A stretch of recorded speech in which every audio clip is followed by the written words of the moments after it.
রাধে রাধে, জয় শ্রীকৃষ্ণ। চলে আসলাম আবার ভাগবত গীতা পড়তে, পাঠ করতে। ষষ্ঠম অধ্যায়, শ্লোক নম্বর 7। শ্রীকৃষ্ণ বলছে আর কি, তো প্রথমে গুরুদেবের বন্দনা করে নি। গুরু ব্রহ্মা গুরু বিষ্ণু গুরুদেব গুরুদেব কৃষ্ণ শ্রী গুরু ব্রহ্মা অখণ্ড মালা ভক্তম জন চরচরম তদ্বদম বিচিত্রম কৃষ্ণ শ্রী গুরু ব্রহ্মা তিনি যাদের সেখানে লাগা চক্রম নিদম কৃষ্ণ শ্রী গুরু এখন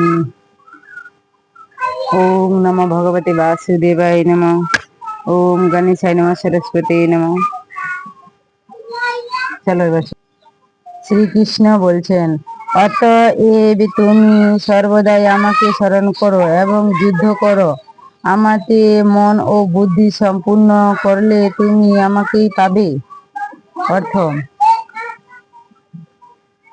তোমার ভগবত ভাবনা যাদের দৃঢ় হয়, সেই জন্য তুমি সর্বদাই যত্ন সহকারে আমার সগুণ রূপের ধ্যান করো, আমাকে স্মরণ করো। আর যদি অন্তরে অন্তরে শুদ্ধতা না থাকায় সতত আমাকে স্মরণ করতে না পারাও, তাহলে তোমার চিত্ত শুদ্ধির জন্য সর্বধর্মের অনুষ্ঠান পালন, সর্বরূপ যুদ্ধ করো। নিমিত্তক কর্মের অনুষ্ঠান দ্বারা যখন তোমার চিত্ত শুদ্ধ হবে এবং সংকল্প দ্বারা ঈশ্বরের বুদ্ধি যুক্ত হয়ে সতত আমার ধ্যানরত থাকবে, তাহলে তুমি নিশ্চয়ই আমাকে লাভ করবে। এখানে সগুণ ব্রহ্ম উপাসনা কথা বলা হয়েছে। সর্বদা সগুণ ব্রহ্মর উপাসনায় রত থাকলে অন্তকালে সহজে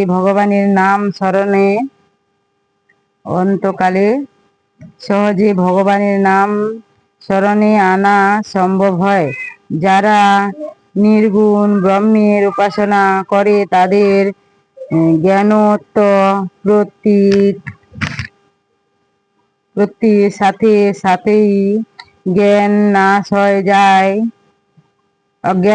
হয়ে যায়। ফলে তাদের অন্তকালে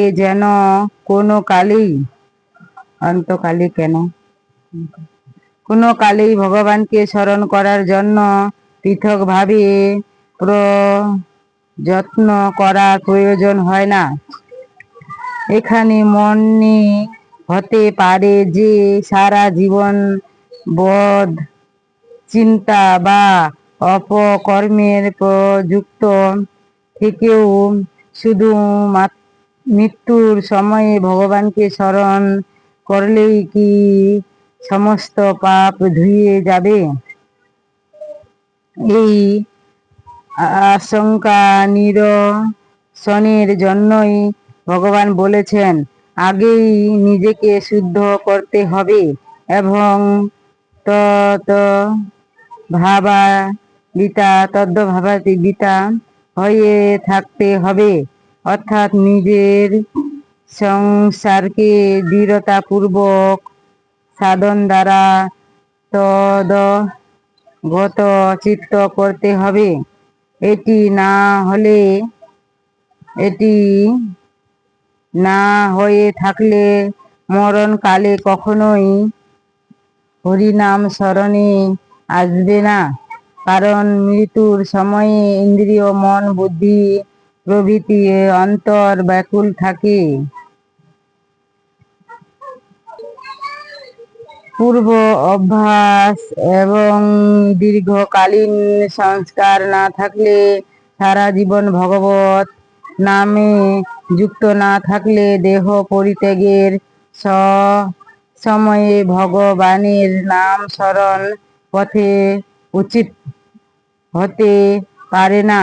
সেই জন্য বলা হয়েছে যে অনুক্ষণ শ্রী ভগবানের চরণে মন প্রাণ সমর্পিত রেখেই নিজ কর্তব্য কর্মগুলি পালন করে যেতে হবে। যা কর্তব্য কর্ম উপস্থিত হয় তা ভগবানের কর্ম এবং ভগবানের জন্য এরূপ বিবেচনা করে কর্তব্য পালন করতে হয়। সকল সময়ে ভগবানকে স্মরণ যেতে হয়।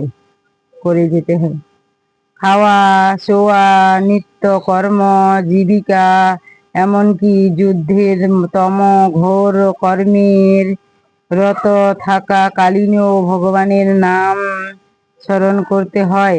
অর্থাৎ উপাসনা সময়ে ভগবানের নাম তো করবেই, উপাসনা ছাড়াও আপন কর্মের সময়তেও অনুক্ষণ ভগবানকে স্মরণ করে যেতে হয়। তাহলে এটি একটি অভ্যাসে পরিণত হয় এবং তা সংস্কারের